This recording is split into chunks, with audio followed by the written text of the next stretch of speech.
Greetings, my name is Ben, aka Downsize It, and I am joined today by the Professor, Albert Cheng. Hello. And we are going to be doing the inaugural podcast for like a Star Wars lore series. We're going to be starting for the channel. And for this first podcast, we're going to be discussing and reviewing the Bad Batch TV series that is just now coming out. And it is going to be the first episode and the second episode. And most of you will notice that when this drops, the third episode would have aired, but we have not seen it yet because we're filming it before it's aired. So the format of this series we're going to do is going to be different than what you see a lot of reaction videos, etc. Oh, sorry, Loftcat. Yeah, Loftcat would like to speak as well, so pay no attention to the feline on the table. But I want to just let you guys know that there are a lot of other great podcasts out there that do reactions, where they actually have like the video on the screen, that sort of thing. We're not going to be doing that because they have to go through a whole lot of hoops to like dim it out, mute it, cut, intercut kind of thing, so they don't get pulled off of YouTube due to copyright. We're not going to worry about that for this series. It's just going to be Albert and I discussing, after the episodes, our thoughts, our reactions to it, reviewing it, discussing the lore, etc. We're also going to space it out. So, again, today we're going to be doing episode 1 and 2, and then about halfway through the season, we'll do another video where we discuss the series so far. Then after the finale, we'll do another video discussing the finale and all the episodes and the series in total. So we're going to work on the format. As we do this, we might change things up in the future, but just for now, this is how we're going to do it. We're just going to sit and talk and discuss some things and our thoughts on it. And one last thing I would like to put a caveat on, not a caveat but a warning. I'm going to do this at the beginning of every one of these lore videos. Spoilers, spoilers, spoilers. I don't want to spoil every time we're about to start a subject, so just keep in mind and assume that we are going to talk about things that have happened in all Star Wars content up to this point, whether it's video games, movies, TV shows, books, comic books. If it's happened, we're going to discuss it, so spoiler warning on all things Star Wars up to this point. So if that's something you're worried about, just keep an eye out for it and just be warned that we will be talking about things that could have significant meaning or surprises that have happened in other shows or books, etc. that might be in relation currently to the Bad Batch and future videos as we do other content, etc.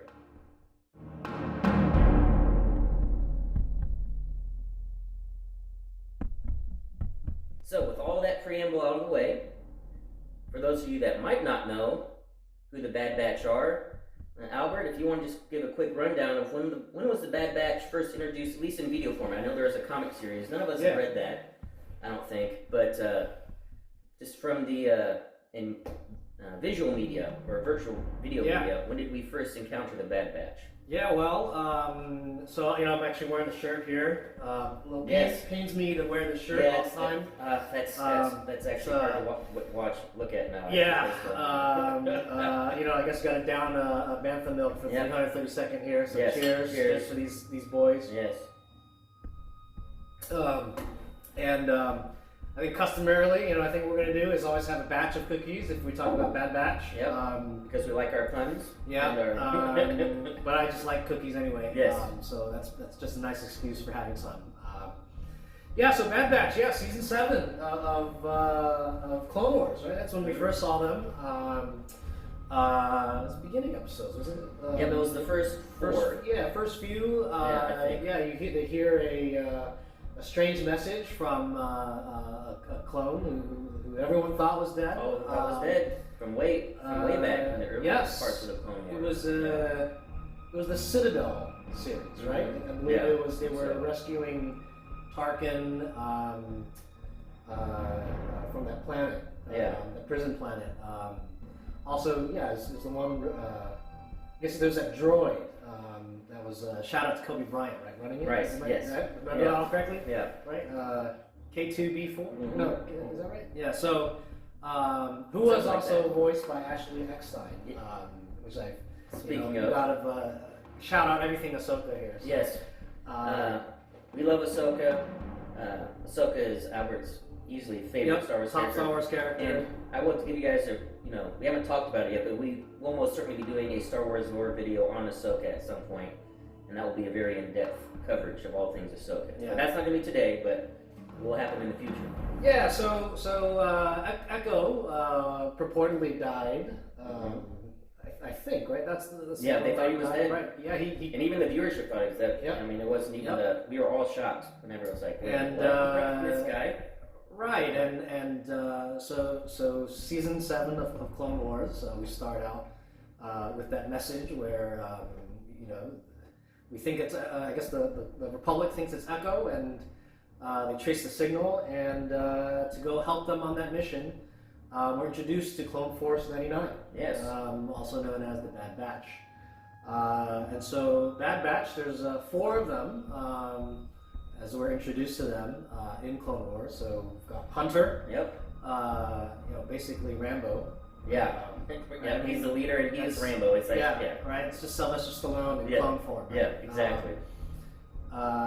Then we've got the tech guy, the brains of it, Tech. They really went out of their way to be original with that name. Yeah. He's a tech guy. He's going to be tech. Right. Actually, it's feeling a lot like XCOM. It is. It is. For actually, those of you who play XCOM. Actually, now that you bring that up, it is right. Like you got the specialist. You got the assault guy. You got the sniper. You got the sniper. You got the leader. And the big brawny. The big brawny dude. Yeah. Rocket launcher guy. So heavy weapons expert. So then eventually you have Echo as the cyber guy who's all cyber. That's right. So it is. Anyway, it is XCOM. I never thought of that way. Yeah. Which, by the way, one of you out there who plays XCOM and knows is going to download that Star Wars patch. And just build a Bad Batch for their XCOM squad. I'm pretty sure someone has done that already somewhere. They had to in this universe, but. Well, so going back to all the guys, right? So we have talking about Hunter, Tech, and Specialist. Yep. Wrecker is your big tank guy, right? Yep. Also has his own Wildcat doll. I've got mine here. That's a Wildcat. And then Crosshairs, as you said, the sniper. Yeah. We're introduced to those four characters, and in season 7 of Clone Wars, we know they rescue Echo. Mm-hmm. And then when that mission's over, they part ways, and then that's when we start. Oh, we don't. Yeah, I was going to say if that was the beginning of the Order 66 arc with Ahsoka, but there's some filler between. Yeah, there is filler between that, and Echo eventually goes with the Bad Batch. Yeah. And the reason why the Bad Batch are unique is that they're, I guess the official terminology is that they're genetically deficient clones. Mm-hmm. They're not exact copies of Jango Fett. They all have some sort of genetic anomaly or deformity, or who knows, we might discover intentional genetic manipulation by the Kaminoans. Right. Where they actually have specialist abilities, like they're really good at this one thing or other over a normal clone. And that also allows them to have more unique and individualistic personalities than regular clones. And they call clones Regs. And you'll notice that in the Bad Batch, especially episode 1, they refer to their normal clones as Regs, and the Bad Batch are usually shunned by the rest of the clones. Right. So that's when we were introduced to the Bad Batch. And actually, those of you that actually are into the comics, actually I think my brother-in-law Zach knows this because I think he has this. You're actually introduced in a comic book before Clone Wars season 7 started. Oh, interesting. Yeah, I think fill out some of that backstory. Yeah, I think it happened before. I'll have to actually ask. I should probably ask him before we did this podcast. But it was just something that I just seem to remember him talking to me about. So now you have just a little background with the Bad Batch, so you know who they are. Let's go in and talk about the first episode, the pilot. Pilot.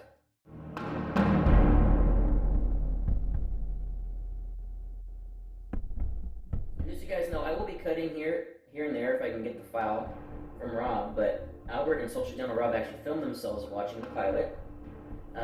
They kind of just watch on a laptop and turn the camera on. So throughout this, I will try to, if I can figure out how to cut in, so you guys can see them reacting to some unique moments. Yeah. It's not going to show the video of the actual episode playing, but we'll talk about what's going on, and I'll try to cut in when you see them actually reacting to that actually happening. Yeah. So again, as we're working on the format, that might be something we do more in the future. But why don't you give me your thoughts? Thoughts on the beginning of the episode. Yeah, well, I guess speaking of reaction, candid reaction videos. So unfortunately, we didn't catch this reaction. You know, if you know me, or folks that have watched Star Wars stuff with me know that I tend to overreact and freak out at you know, drops and right. revelations and plot twists. It's quite fun, actually. It's. I think I probably had my biggest spaz out moment ever watching the beginning. Very beginning. And so this is actually what prompted recording the video. So I wish we caught that one, but oh well. But yeah, no, we start out. The Clone Wars are still going. Yeah. Which by the way, you know, it hurt my heart a little bit knowing that I would have to watch through Order 66 again. I was not expecting to have to do that again. And yeah, there's, you know, for those of you that have not watched the Clone Wars TV series, I highly recommend just watch season 7. Even if you don't know anything about the characters. And I would say just watch the last 4 episodes of season 7. Episodes 9, 10, 11, 12. And then obviously specifically 11 and 12 that cover Order 66 from the perspective of Ahsoka and Captain Rex. It's tough to watch. It's tough. Well, you know, I wonder. Yeah. I don't know that it's tough to watch if you don't know any of these characters, but true. Of course, it's agonizing to watch when you've invested in them. Yes. Emotionally invested with them. Yes. But even so, just seeing that happen, and then those of you that might have played, again, everything's going to be spoiled here. The Jedi Fallen Order video game, it's a fantastic game. Storyline covers Order 66 from their perspective. Just we're getting Order 66 now from all the perspectives, and I didn't realize we were going to see it again. Especially a cameo from a very important character. Right. Caleb Doom. Right.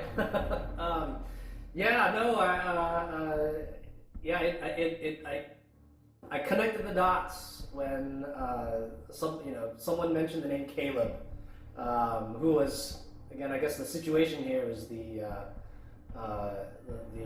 clone troopers, were on a mission and they're about to get overrun, and so they need reinforcements. And Caleb Doom, the Padawan in training, who we know, if you've watched Rebels, is actually Kanan Jarrus. Yes. Who during Rebels had referenced all the times when, several times I think, when Order 66 happened, and how his master stayed back and gave her life so that he could escape. Yeah. And I couldn't believe that. I mean, Dave Filoni, you're brilliant. To actually play that out and you know, in the animated series. And I went back and watched, just rewatched it still. I can be more familiar for this podcast. It's the same lightsaber. Yes, I noticed. I noticed. I didn't notice that the first time I saw it. That's Kanan's same lightsaber. Yep. And I was like, oh my gosh. Yep. And first time watching it, fortunately, I watched it with Zach, my brother-in-law. He recognized the master's name, so he knew immediately. It's Kanan. Yeah. I was like, what?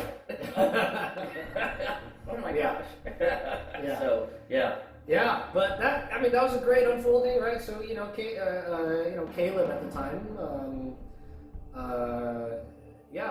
brings in the reinforcements, and there's a little fun kind of comedic moment where how many do you have? I only have five guys. Yeah, that's it. That's all I got. And turns out, it's Clone Force 99, and that's all they needed to destroy all the droids. Yep. But of course, after the droids are destroyed, the Separatist army is crushed. They're about to go on a counterattack, and that's you knew it was coming. Especially when they start talking about things like we're getting comm chatter that General Kenobi has found Grievous and is going to take Grievous out. If Grievous taken out, then the war will be over, and you're like, oh man, we're here. Yeah, it's great. It's all connected. I love it. Connected. You get these little references to the episode 3, and it's just, and then it's just they did it excellently where the regular clone troopers get Order 66 and turn on Kanan's master. Yep.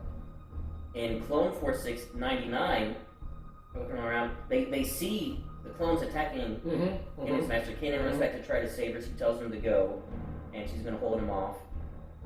And Clone Force 99 is like, what is going on?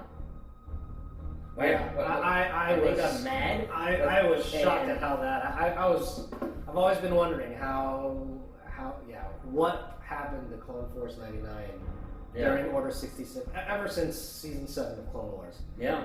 I mean, how was that going to play? And I guess the story is because of the modifications. It messed with the chips, inhibitor chips, where they didn't function properly. With an exception, we'll get to that. Yep. And then they, chase after Kanan, or Caleb, as he's known right now, goes running off to try to escape. But he thinks that all clones have gone nuts. He just watched his master get gunned down, which was just brutal. And by the way, I thought it would be a nice touch if the master saved Kanan in the same way that Kanan saved Hera and Ezra and Sabine. To do the force lift and then the push away. But anyway, I mean, what they did was fine. But that would be something if they had actually just basically mimicked that entire sequence. Would have enriched that whole Kanan death even more in Rebels. But anyway. So, but that cameo, which was just such a huge fun cameo, it does end after the first. It's just a short one. Kanan eventually gets away and chooses not to trust Hunter. Hunter's just trying to talk him down. Unfortunately, Crosshair's not helping any, because Crosshair's actually trying to kill Kanan. And Hunter's like, "What's wrong with you? What are you doing?" And we get hints that maybe Crosshair might be, good soldiers follow orders. And then Hunter's like, "Since when? We don't follow orders. We're the Bad Batch." But Kanan gets away, and then some really interesting high-tension interactions as they're recalled to Kamino. And they're like, "We're going home. This is their home. That's where they're cloned. That's where they're born." And all of these new protocols are in place. Like, this is weird. Give us your, your you're at the codes to get in. I'm like, what? They know who we are. Why do we have these codes? They land. Everyone's, all back marching in regimental fashion. It's very formal, and you see a medical set go by, and a lightsaber drop out, which is probably Shock T, most likely. So I was wondering. I didn't pause the screen to take a look at that lightsaber. So Zach thinks it might be Shock T because she was actually training the clones on Kamino. And so is that right? He thinks that it might be wrong. That's just some guesses. I don't know for sure. So there was no scene with Shock T in Revenge of the Sith. Oh, interesting. Not until she was in Attack of the Clones. That's right. But she was in a hologram, I believe, on Revenge of the Sith. I see. Yeah, no, Shock. Okay, that's good, right? That's possible. That's actually worth a nice another look here. The lightsaber. I could be wrong, but I think that's what. Well, we did have a couple episodes of Clone Wars in that series where, when they were on Kamino, Shock T was there. I believe there's an arc where Ventress was actually sent to destroy the base, I guess. And anyway. So, but it's interesting where they're going through all this. Everything is just weird to them. All the normal clones are acting like everything's normal because they've been programmed and switched on. And then they're called to an assembly. Oh, yes. We hear the speech of Palpatine to the Senate. And again, the Bad Batch is going around, what is this? Empire? What are you talking about? We fight for the Republic. And then all the clones around them are being all like, yes, awesome, Empire. And they're like, what is going on? And they're trying to figure out what is happening. And this is the part where we're introduced to an interesting new character. That's right. Called Omega. That's right. And I think this is going to be the interesting arc for the entire show. Who is Omega and why is she significant? And we can probably talk about maybe more about her later. Sure. Because I have some interesting theories potentially. Likewise. And so we're introduced to Omega. She has a strange interest in the Bad Batch. Like she searches them out, tries to interact with them constantly, sits with them in the mess, and all the other clones usually ignore the Bad Batch when they're eating in the mess. Start a fun fight, just some fun little stuff there. But eventually we get to the point where I think Tarkin arrives. Tarkin arrives. He is now Moff. He's in his Imperial uniform. And those of you that might not know, if you didn't watch the Clone Wars, Tarkin has never liked the clones. He's always been against them. And he prefers a conscription service. And because Tarkin, for those that might have read his book or familiar with Tarkin, he developed the Tarkin Doctrine, which is all about projection of power, projection of fear, but not necessarily efficient. He wants to keep it cheap and, the projection of force and numbers, etc. And the clones are really, really expensive.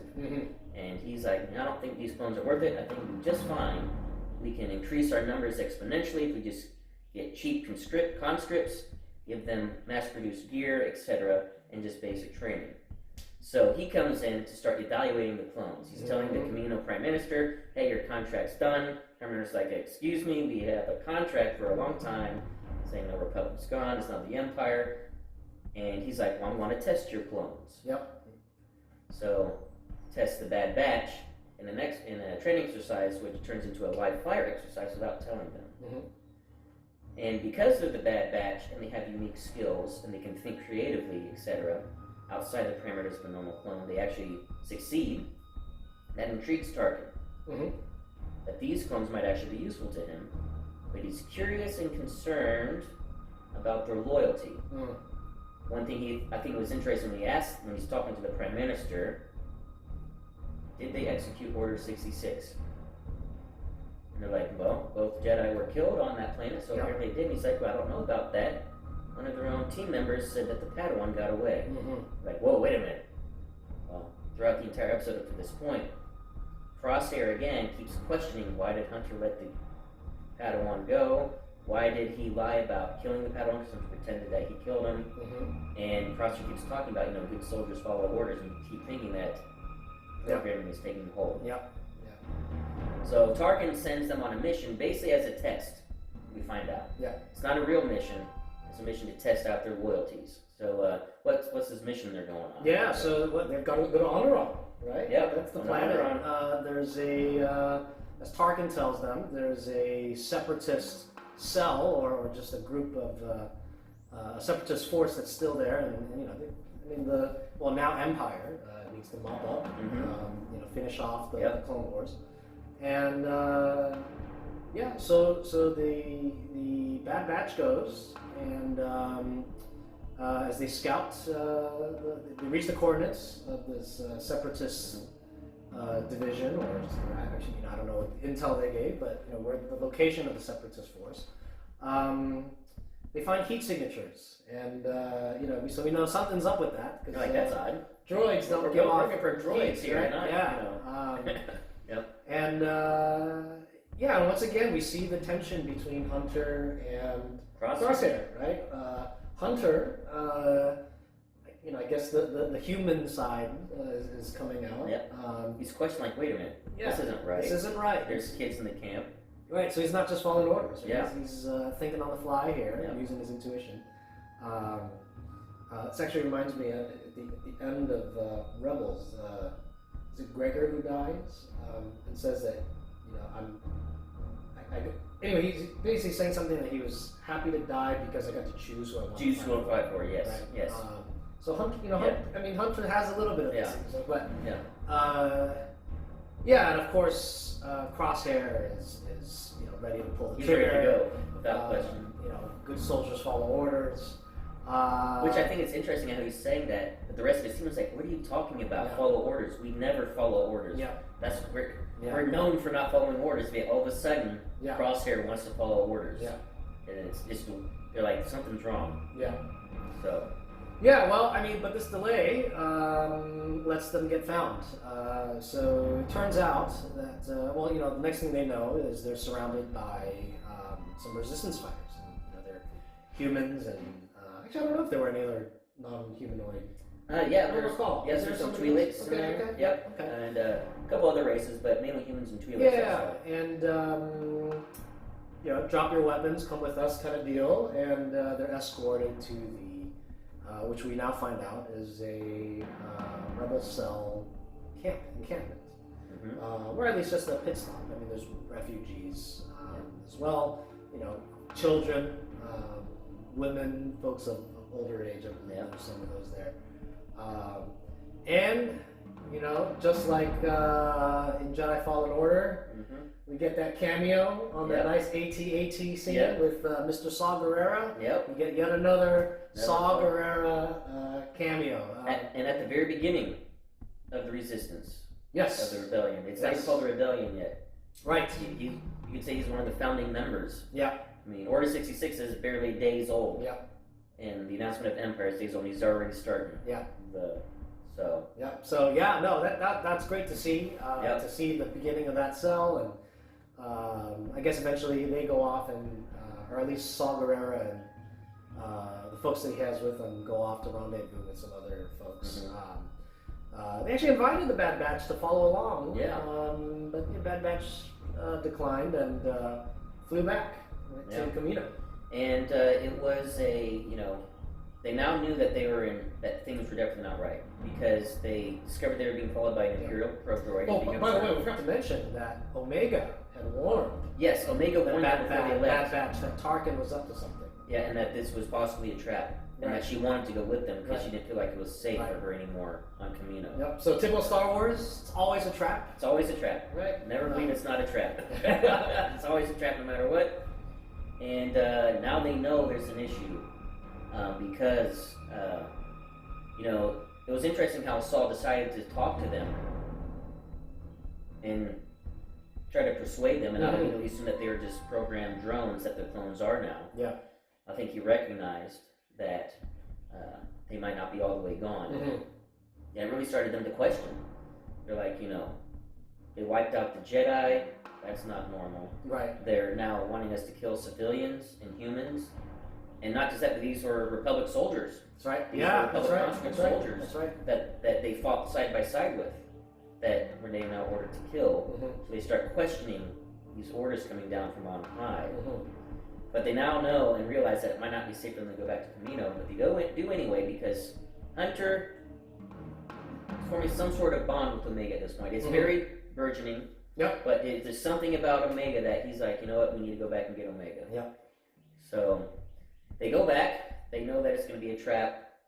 They do get a showdown where they're basically taken to a holding cell, and Tarkin, because he has observed everything that has happened. Right. Yeah. I guess there was a probe droid. There was a probe droid. That was tracking them on drone. Yeah. So Tarkin, because it was a test for Tarkin on their loyalty, he saw everything that happened, and he knew that Crosshair was resisting their disobedience.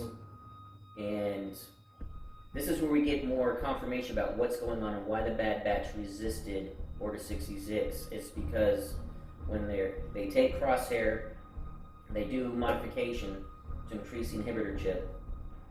And there's a discussion with the medic there basically that the genetic defects for some reason, or modifications or alterations or whatever in the Bad Batch, cause them to, either the inhibitor chips to malfunction or to be resistant, etc.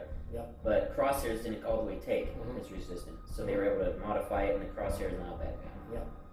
And as far as Echo, the story is that he's been so modified with tech and cybernetics. And y'all might be wondering, so Echo, again, like we talked at the very beginning, the origin of the Bad Batch is actually a regular clone. He was captured, but he was basically tortured and turned into a cyborg, basically, by a separatist. So he had been so overly modified that his entire wiring is just all screwed up anyway. So this reminds me of I don't know if you remember when we were watching season 7 of Clone Wars. So my initial theory of how, because we know Rex didn't follow through with Order 66, or at least not initially. Initially, but remember in Rebels when the Phoenix Squadron finds him. There's a scene where he says we removed our chips, and so there was a gap there. How did that happen? So I recall, my guess during Clone Wars season 7 was they would have figured things out because of Echo. But they didn't do that. They didn't. Echo. I remember talking about that. That we thought they would go to that line, that they figured it out, but they didn't. Which is, again, just chase this up real quick. At the end of Clone Wars 7, Ahsoka and Rex are not going off. Yep. And an interesting tie-in in episode 2 we'll get to. Yeah. I think Ahsoka and Rex are on a mission right now to find clones and get rid of their chips. Like clones that might have defected or errant clones. Oh, interesting. Because, well, we'll get to that. Yeah, we'll get to that, right. So, anyway, they mount an escape. They have a showdown with Crosshair. And this is where things get interesting with Omega. We find out that Omega is a defective or altered clone. One of five. One of five, because Tarkin asked after the training exercise, going a little bit back, how many of these enhanced or altered clones are there? And the Kaminoans tell him 5. Now, initially you think, oh, it's the Bad Batch, but Echo is not an altered clone. He's a regular clone. So who's the 5th one? Right. And we find out it's Omega. Cheng figured it out. Yeah. And yeah, I also like to say and brag that I suspected it. I think Omega, she looks too much alike young Boba Fett in the Clone Wars. Yeah. So I found that a little odd. I had some suspicion, but anyway, when Tarkin was told there were 5, I knew that Echo was not an original one. Man, I feel like I'm just slower. I didn't figure that out until the end. I was like, oh, Omega's the 5th one. Sometimes I have to watch episodes a couple times to start getting all the interactions. But so again, so here's an interesting thing we start talking about Omega. One, the Kaminoans are very interested in keeping her or her origins or something back a secret from the Empire. Yeah. They helped her escape. At least the Kaminoan medic helped them escape. Yep. So just to fill in the gap here, right? Because we're jumping ahead here. They're caught in the holding cell, and they eventually figure out how to break free. And actually, before they break free, Crosshairs is right. We talked about Crosshairs is taken to be, I guess, to have his chip enhanced. And he now gets reprogrammed. Right, but the rest of the Bad Batch and Echo eventually figure out a way to escape. Of course, typical Star Wars fashion. Find an opening in the wall. There's always some loose opening in the wall, and then you always have a smaller member of the party. Go through the vent. Mainly Omega. Classic. Gotta do classic. Yep. Goes to the vent and almost gets found out, and at the precise moment, the vent drops on the clone guards there. And some of you might think, through all these television shows and movies, why do the good guys always win? Good guys always win. Is it coincidence? Is it chance? Is it writing? No, it's the Force has a will. That's right. In every single universe. The Force has a will. Right. As a true Timothy would tell us, the Force is strong. Yes. That's right. So back to what you were saying, Ben. The Kaminoans, they're trying to conceal her, right? They spin her off as some medical intern, right at the beginning. We see them help the Bad Batch escape. They were caught in the hangar, eventually trying to get out of it and engage in a battle with other clone troopers with Crosshair as the CEO. As the CEO, he's nominated. Which I think is an amazing plot device now. I'm so glad that that's how things are written, because now we've got a pretty intimidating enemy. Yeah, Crosshair is very dangerous. Yeah. And there's also not only just a martial enemy or a carnal enemy, but also emotional. Yeah. There's so many things set up now for conflict between him and the Bad Batch, not just fighting, but just emotional conflict now throughout the entire series. There's got to be some more epic engagements, I'm sure. Yeah. With a guy of his skill. I'd love the kill. Back to the training exercise. Kill where Wrecker throws the knife. Wrecker throws the knife and he shoots the knife into the head of the wow, that's the enemy now. That's the enemy now. He's a bad guy now. And they have to worry about him. They escape, right? Part of the escape, I wanted to point out one thing I noticed, and this is just kind of more talking to maybe we can go into the thing about possibly who Omega is, what she might be. Right, they're in the hangar bay. They've not been found out yet. They're planning their escape. And Hunter is saying, all right, we need to form a plan to go back and get Crosshair. Yeah. Because they don't know that he's been turned yet. And then he cuts to Omega, and she has this look on her face, and then she turns to the door, says, we're not going to have to wait for long. Mm-hmm. Then the door opens. Yeah. Like she sensed Yes, she was did. there. She did.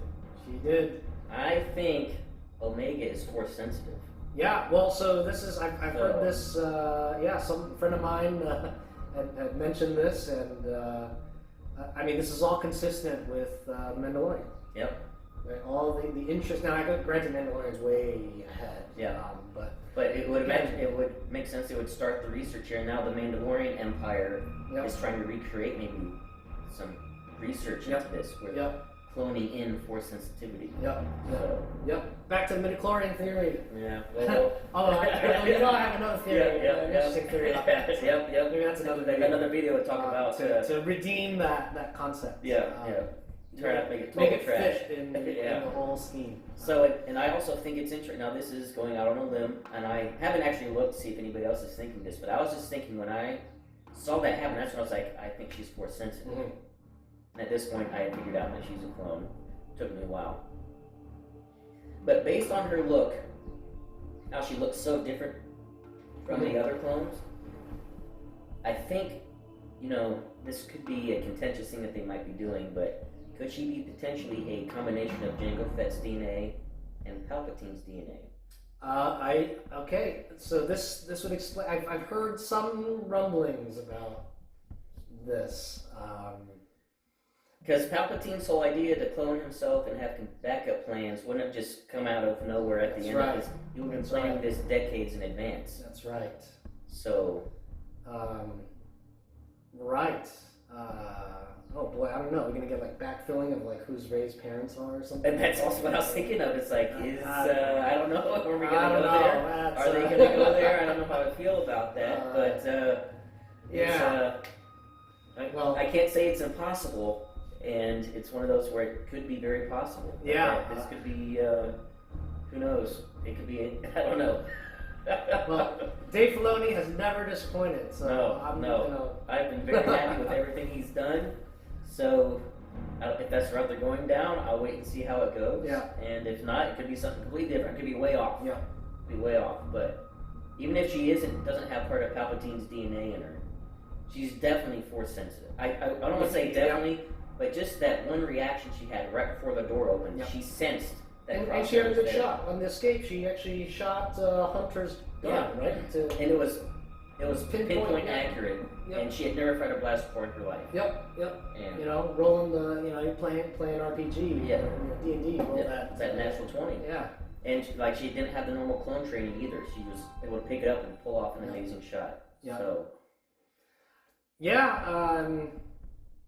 We'll come back to that on when we talk about episode 2. Right? Because we see more Omega. Yeah, we see her. So we're actually getting near the end of the pilot. Really, they escape. And I just love the ending scene there. I mean, and you see this in episode 2. I mean, one of the great things about Star Wars, at least Clone Wars of late, and we see this in Bad Batch now, is I think just the level of emotion that is captured in it and portrayed. So, and it's amazing how they can do it in a cartoon. Clone Wars. With Rebels. Yep. How they're able to capture emotion and really. Yeah, and so was it Hunter who asked Omega, "Is this your first time in space?" And Omega says, "It's my first time anywhere." Right. And then I guess Hunter or one of the Bad Batch says, "Well, you're going to want to see this view," and it's the view of the stars going. That was just beautiful. An excellent ending to an excellent pilot. Yeah. And it was a fantastic ending. Just keep it coming back. It was one of those. All right, we're ready for a journey. Yeah. It was an hour and a half pilot. Actually, maybe a little longer than an hour and a half. And now all the episodes are forward. I think are probably going to be the normal 30 minutes. Yeah. I think it was 75 minutes. It was a long hour 15. Yeah, and it's. You might see the finale might be another hour long, but it was an excellent setup. It gets you invested, and I'll be honest, up until I actually watched the episode, I wasn't that invested in it. Because opposite of Soldier General Rob, he mentioned this in our AMA that he's not a big fan of Jedi or Sith. He likes, the scoundrels and Han Solo and Bad Batch and stuff that I was just like, okay, Bad Batch, that's interesting. Yeah. But I'm more looking forward to Obi-Wan Kenobi and Sure, Ahsoka and all that stuff. right. But then I watched and I was like, I'll check it out. I like what they've been doing. Dave Filoni's been doing a great job. And I watched it, I was like, all right, I'm invested. Yeah. I'm in. Yeah. I'm in. Well, I didn't get around to watching episode 1 until after episode 2 dropped, and so I had the nice treat of being able to just watch it straight back. Yeah. But yeah, well, I don't know. Speaking of episode 2, I mean, are there other episode 1 things you want to wrap up on? I think that's good for episode 1. We covered a lot of stuff, and just giving you our thoughts and a review there. And we're going to just take a quick break, just so I can, just to have a nice cutting point. And then for you guys, it'll just be a few seconds, but we're going to take a break, and then we'll be back, and just a few to talk about episode 2.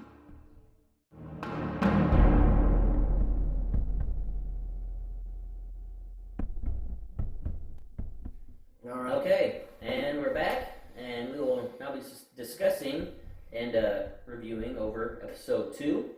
So, episode 2, where are they going? Yeah, episode 2, cut and run, right? Yep, cut and run. All right, so episode 1 was Aftermath, cut and run.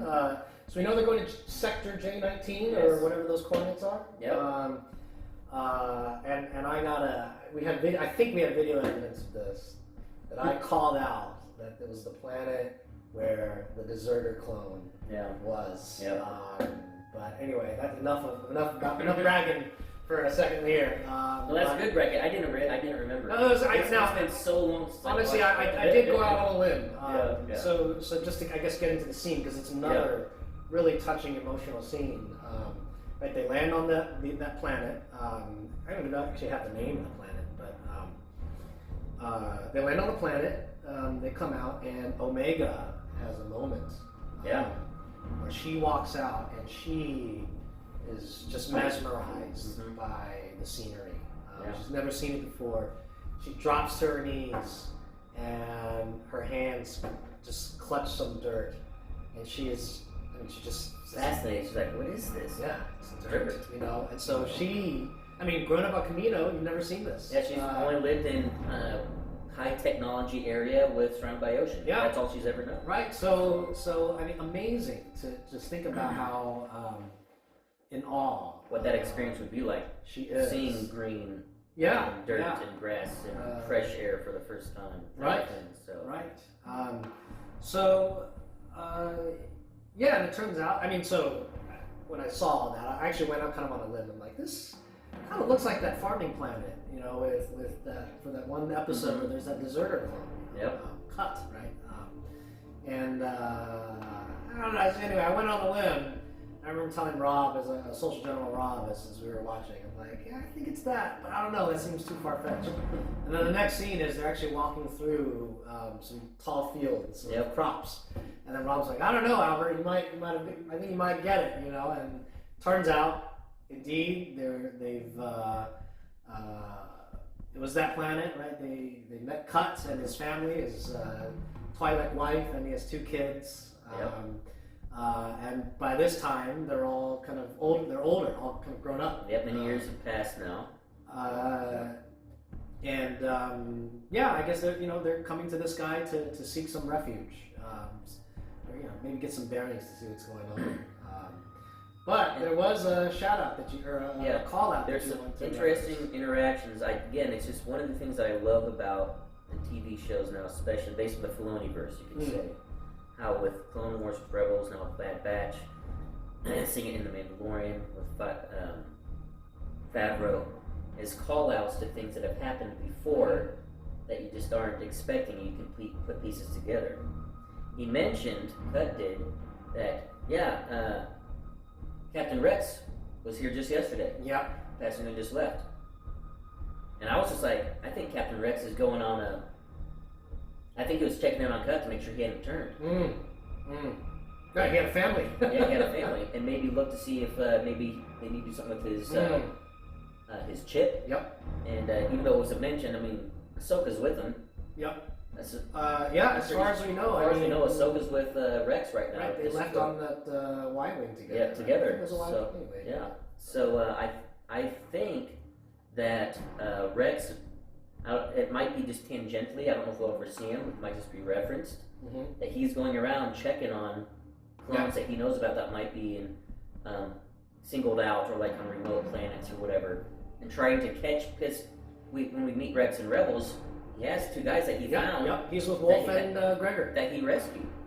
Yep. Basically. So I think he's on a mission to try to find as many clones as he can to basically rescue and free them from this brainwashing they've been subjected to. I'm curious to see if they fill in that gap. I want to see how Gregor and Wolf end up with Rex on that desert planet. Yep. They had the big AT, the Republic AT. What are those called? Yeah. I forget the remember next what level they're up. called. AT, and then there's the next. Anyway. I can't remember what they're called. The 6-legged walkers from Clone Wars. Yeah. But yeah, I would like to know how. Yeah, how did that happen? How did that happen? And now with Gregor, it's interesting. Gregor had an ending. We thought probably had an ending like Echo. Yeah. If you remember in Clone Wars, there's that arc with that little general. I don't know what race he is. I mean, he's kind of like a frog, little guy. Yep. And he gets assigned to with a bunch of drones to I forget what the mission was, but they run into Gregor. Yeah. And Gregor's a chef. He actually lost his memory. Forgets, doing kitchen duty. So it'd be one of those things interesting if maybe he's like the Bad Batch. He had like a genetic deformity or. Who knows? I mean, he did have amnesia, so I wonder if that had anything to do with it. But I was going to also say, Gregor eventually remembers, right, that he's a clone. He was a trooper, and if you recall, he actually, I think he shoots up some of those fuel cells so that the droids can escape. So he was caught in an explosion, kind of like Echo. And so you wonder, like, what happened in between. So I'm curious to see if they filmed that story. Same thing with Wolf, right? Yeah. How did Commander Wolf end up there and purportedly not have his chip activated? Or it'd be interesting if maybe his ship was activated and Rex has to, and maybe even with Ahsoka have to figure out a way to maybe. It is interesting that somehow these head injuries are correlated with.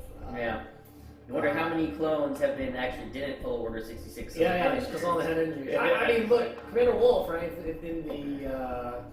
That's in the arc where Ahsoka is framed, right?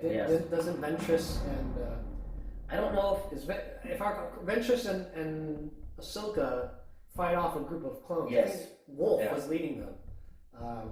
So I don't know. Kick to the head might have. Yeah, maybe. Maybe, who knows? That's probably. That's probably we like far-fetched. grasping some straws, maybe. So, but I just thought that was an interesting call out. Such a small little line that you could blink and you miss it, especially if you're not familiar what happened at the end of season 7 of Clone Wars. But it spurs on all sorts of thinking like this. I mean, it's kind of amazing how. I just love how they just put that one line in there, and then you're just like, what's Rex up to? What's he doing? And that's just what I went to when I was thinking about that. Rex is trying to find clones. Yeah. So.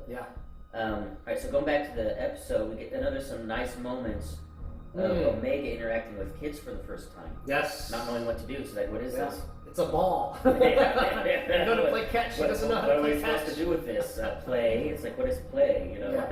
So some interesting interactions and moments there. And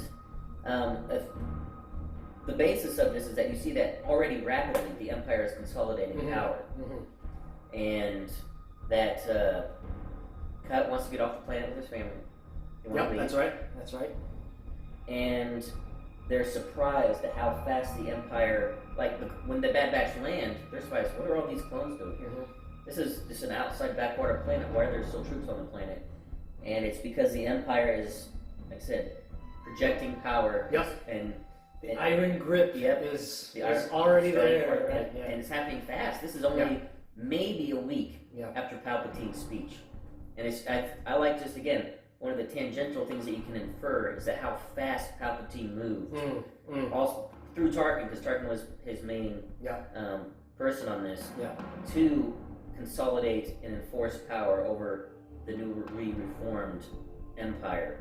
So, and this is an outside backwater planet, and already here the Empire is getting control. So, Also, Thrawn is around, right? Is this? No, I don't know the Thrawn Vader. Thrawn has not arrived yet. So, for those of you that might not be familiar with Thrawn's backstory, he has actually not come into the Empire yet. I don't think. Okay, so that mission in the trilogy, right? Where well, so the mission where for those of you that have not read the books, Thrawn actually encountered Anakin and Padme. That's right. During the Clone Wars, when he was still part of the Chiss Ascendancy, and he was actually a Skywalker. Chiss called their advanced scouts called Skywalkers, and he encountered them, went on a mission with them, and then and that's whenever Thrawn started getting these knowledge about what's going on in the greater galaxy, because the Chiss Ascendancy is in the unknown regions, cut off from the rest of space, and then he gets a mission to infiltrate the greater galactic community to find out what's going on. And there's a lot of other things we can discuss this to do a Thrawn video, but Thrawn I don't think has arrived yet, because when Thrawn arrives and starts his training and working his way through the ranks of the Empire, Tarkin is a Grand Moff by this point, which I don't think Tarkin is a Grand Moff yet. And also, I believe Governor Price is on her way to becoming a governor. I see. Which has not happened yet. Right. So now it would be interesting in the Bad, because they do plan on having more than one season in the Bad Batch. If we run into maybe a young Thrawn. Now that before he's a Grand Admiral. Bring it on. I would love to see that.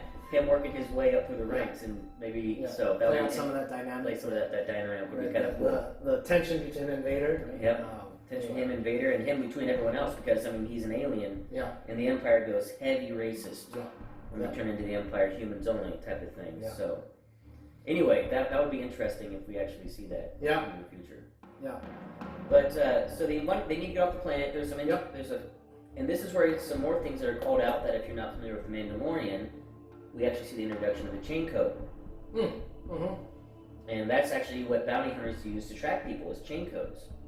And Cheng codes is actually basically codified sequencing of your DNA, uses identification. Oh, I didn't know that part.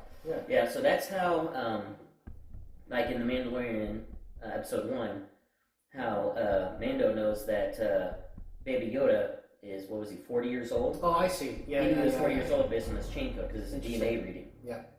And so we now know the origins of that was the Empire used that, basically putting everybody on a register. Basically registering everybody in the galaxy so they can be tracked and controlled. And this is a brand new thing that is also happening really quick. Yeah. That they're not wasting any time on. And we get some interesting interactions between Hunter and Omega, where Hunter is really questioning whether he really needs, if it's good for Omega to be along, because Hunter is a soldier. The rest of the Bad Batch are soldiers. Cut is now a family man. He's a dad. Yeah. He has a family, and he feels like it'd be much better, because Omega's a kid. Yeah. That for her, she would go with them and then leave. And it's not, and it's not one of those things like, get away from me, kid. He's not being like malicious until he's conflicted by it. Yeah. But he knows what he is. Yeah. He's a soldier down to his core, and that's not the place for her. Is in a group of soldiers. So, again, talking about the emotion between Omega, her reactions to that, Hunter's reactions to that, and just seeing the conflict. Yeah. Especially like when they're walking up to the terminal, getting ready to go through the gate. Right. And she suddenly realizes that there's a fifth chain code for her, and she just discovers. No, I again, the emotional richness of some of these episodes. I mean, there's that father figure dynamic going on with Hunter, and Omega, never ever having parents, feeling attached to anybody. Hunter is kind of this person, and obviously they share DNA, I guess, right? Yep. So anyway, that. Again, all these little elements, it just brings Star Wars to another level. Yeah. So, and then, as you guys would have noticed as you watch this episode is much shorter. This is gonna be the normal thing for Bad Batch. It's gonna be those short little, like Clone Wars, Rebels episode sizes, so they're more episodic in nature, vignettes, you could say. But in this episode, we even get some more interactions with Omega, where I was just catching some things where she was aware of things. Yeah. Maybe not consciously aware, but like she was aware of that neck suit. Yes. I was about to get her. Yeah. And she didn't know what it was, but some sort of sixth sense told her she was in danger. And it's just one of those where I think we're going to see more and more of that play out. At least I hope. Otherwise, my entire theory is blown to shreds. Yeah. Just basically hints that she has some sort of connection to the Force, albeit maybe it's a weak one.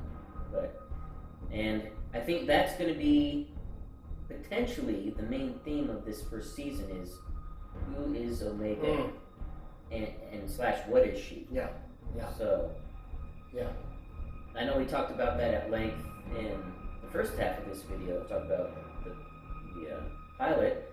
I don't know if you had any more thoughts after episode 2, or even after we discussed it, who you think Omega might be, even if you had any other theories of what might be involved with her. Yeah, no, I mean, the Force theory is plausible. I actually had a friend, we had a separate conversation that he also was hypothesizing that Omega might be Force sensitive. And then he actually backtracked on his theory at some point because he thought that Omega would be able to connect somehow with the neck suit. But she didn't. She kind of ran away. Yeah. She froze. No, I don't know that undermines the theory. I mean, you have to grow into that ability too, right? And it's also one of those not all Jedi and Force users have the same powers. Right. Like Ezra was able to connect to animals, but Kanan couldn't. Yep. You have to learn. You have to learn. Yeah. So it's one of those where and some Jedi have very specific powers that are very unique only to them. Yeah. Like Mace Windu had the Shatterpoint ability that no other Jedi has ever had before. And very few Jedi have mastered the art of battle meditation, like Palpatine does, or like in the Old Republic, Bastila Shan, etc. But there are some abilities, and I don't think that immediately discounts it. Yeah. But I think I could be wrong when I was watching. Maybe it's just my own, wishful thinking. Yeah. But I thought that they showed him where she recognized danger was near. Well, just watch. There's going to be an episode where they're standing in front of a cave and a large creature comes out and is about to kill all the clones, and then she just lifts it up like Grogu, like maybe who knows? We'll see. I don't think that's the right call. No, it's probably not the right call at all. I think Dave Filoni's smarter than that. So. All right. Well, again, like I said, these are good. This is a shorter episode, which is why we're going to space out these videos as we have more episodes to talk about. Any other thoughts on the episode itself? Any interesting things that you saw? Yeah. So I mean, just to wrap up on what happened to the episode. They eventually cut. Eventually, and his family eventually make it off. Of course, they have an elaborate plan to forge chain codes, then go deliver it to the Cut family, and so it's one of these nail biter type episodes where you're wondering if they're going to pull it off. And true to Star Wars form, right? The strategy to get, I guess they needed blank discs. Yep. I guess back, I guess in that galaxy, you still need discs. You don't have the cloud, I guess. Yep. But the Death Star plans. Beyond this. Yes, that's right. That's right. They don't trust wireless in the Star Wars galaxy. Of course, the plan is to intentionally get their ship impounded, and then some kind of stealth mission where they, being behind the kind of Imperial barriers because they're impounded, sneak into one of the command centers, steal the cards, come back, have tech forge the thing, and they're going to run out. Back outside the barriers and deliver the chain codes to Cut's family, who are going to already be in line. I mean, what a plan! Yeah, exactly. And you and I, Ben here is a game master for a ton of our role-play gaming campaigns. Yeah, it sounds like one of your plans. You guys come up with. Except ours never goes right. Somehow. So this one works out. Maybe because the Force is with Omega. Yes. Yep. I don't know. Omega eventually, actually at one point gets in line with Cut family. Yep. And you wonder, right? If this is actually going to be, part of me was like, she is going to come back because that's what you expect to happen. Yeah. But also that, it could be an interesting choice to have her go away, and then the Bad Batch maybe to try to go find her, like they regret it. Hunter regrets and has to go try to find them later. Or they discover something about her. Right? Like, oh no, maybe we they gotta go get her before the Empire. Yeah. So But she comes back, so that plot device we're not going to use that. But she's back. They fight their way off that planet. Again, I also love the little engagement they had, having to deal with the gravity blocks, I guess. Yeah. So especially the cartoons, because remember these are cartoons. They are made for kids, but also adults. That's why I make them. They're for adults and kids. So you have to suspend some disbelief, but there is no way, I don't care how strong Wrecker is, that he's ripping off a magnetic seal to hold the ship down. He's not that strong. That's like Hulk strong. He's not that strong. But it's a kid show. It's a cartoon. You gotta gotta give it to Wrecker. You gotta give it with his Loftcat doll as well. Right, on to the next adventure. Yep. Right. So, obviously, when you guys are watching this, episode 3 would have already dropped, so you already know the answer. But just while we're sitting here talking, what do you think is going to be the next? Where do you think we're going? Golly, I don't know. Can we speculate? Is it just going? Because I honestly don't know if I have any idea where it's going. Yeah, no, I don't know either. Planet to planet. Because I'm not even sure they even have a core mission yet. I don't even think. The characters do. Like the characters, I think they're just kind of like. Right now is survival. Yeah, it's just survive. Find some refuges, and so, I don't know. Yeah, so that is an interesting thing about this series. Is one, that's interesting. They actually haven't established a plot hook yet. Because just going to real quick, just an example in The Mandalorian, first season. They established real quick that, Din Djarin had to go get this bounty. It turns out to be Baby Yoda, Grogu. He takes Grogu back, immediately regrets it. I mean, I don't want to talk about that scene where Grogu's going off. And it's like, oh my gosh, you can't do it to me. But then he now has Grogu, and basically then he has this quest. He has to survive and find the Jedi. Well, actually, to find the Jedi is at the end. I'm sorry, I'm skipping. The first season is them just surviving, and that's the plot. Well, they just have to survive, stay alive. Him and Grogu are now being hunted. It's pure survival, and then you get the plot hook at the end of season 1. Find the Jedi, and that's season 2. Find the Jedi. Right now in the Bad Batch, we don't have anything yet. Nothing's been established as There's no plot hook. There's no goal. There's nothing. So I'm going to be interested to see how the series develops. If they're going to have one, if it's going to be purely just like episodic, like Star Trek, where it's just a scene of the week or whatever. Well, I mean, they could do that, and then there is the the overarching conflict with Hunter. Oh, actually, this does remind me. There's one thing that I think there's going to be another heart-wrenching scene. I hope they do some heart-wrenching scene here. I want to see how the Empire eventually decommissions the clone program. That's so this is something that's going to be So again, for those of you that have been familiar with Star Wars lore for forever, this is even an old canon that the clones obviously eventually get replaced by conscripted normal humans to be the stormtroopers that everybody knows from the original Star Wars. And as we've established, Tarkin hates the clones. And I don't think it's going to be gentle when he finally decides to rid himself of this clone army. Wouldn't it be interesting if the whole Bad Batch thing, Hunter fails him, and I think what if that's the straw that or Crosshair. I get Crosshair. That's right. What if Crosshair is the one that fails him, and that's the straw that breaks the camel's back, and he says, "All right, that's it." It's like you knew an enhanced clone has such. That would be cool. And it will be heart-wrenching. See all the clones, and maybe there's die. And we know that there's an inhibitor chip, Order 66. What if there's a kill switch implanted in the brains too? Oh man. And that's how Rex survives. Yeah.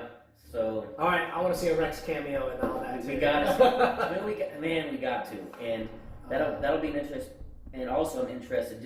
I love how the Bad Batch is taking place in the transition from Republic to Empire. Yeah. There's gonna be so much turmoil, and also we can see the very formative. Like we've already seen a cameo of the formative start of the Resistance with Saul Guerrera.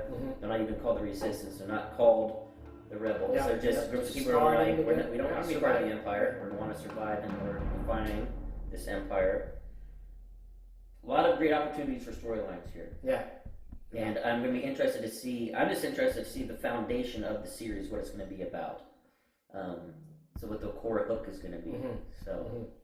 Interested to see how that going forward? Yeah, no, I'm looking forward to it. Looking forward to the episode 3 drop and that viewing too. Yep.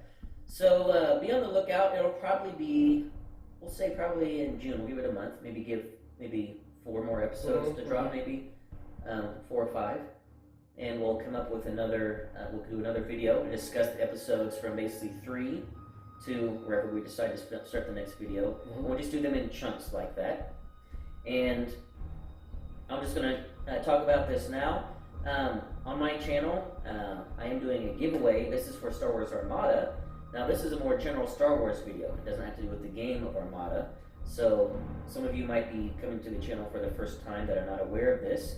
But I do a giveaway on my channel that if you subscribe to my channel and answer a question that I ask in the videos, it enters you for the giveaway. And the giveaway for the month of May is an Invisible Hand expansion pack for the game Star Wars Armada. And if you're interested in entering that giveaway, and those of you that are already part of my channel know this, just comment in my videos and you'll be entered in for the giveaway. And the question for this video, and for all these videos, is going to be very simple and generic. Just have a discussion with us in the comments. Talk about the pilot episode, episode 2, what you thought about the Bad Batch, and the plot lines we saw, the cameos. Specifically, I'd like to know what your thoughts are. Who do you think Omega is? Am I nuts? Do you think she's Force sensitive? Do you think she might be a Palpatine clone or a part Palpatine clone? Who knows? So just comment in the comments below and just have a discussion with us about your thoughts about the episode, about the cameos, where you think it's going, that sort of thing. And when you comment, that will enter you in to win the giveaway for the Invisible Hand expansion. I know if you're not into the game of Armada, let's say you're new to the channel, you're just coming in because we're talking about the Bad Batch, that might not interest you. But I'm going to be doing a giveaway every month. So I'm not sure what it's going to be for June, but every month we'll be doing a giveaway. And just comment in the comments of my videos and that'll enter you in. So, Albert, thank you for the discussion. Yeah, it was fun. Yep, look forward to doing more of these. And also look forward to doing more just in general lore videos, talking about, probably start off with our favorite characters. Obviously, Ahsoka and Thrawn, having like lore discussions about that. We're going to have more focused videos about that coming up in the future. Just figure out timing and scheduling, that sort of thing. So I hope you guys enjoyed it. Thank you for watching. And until next time, take it easy.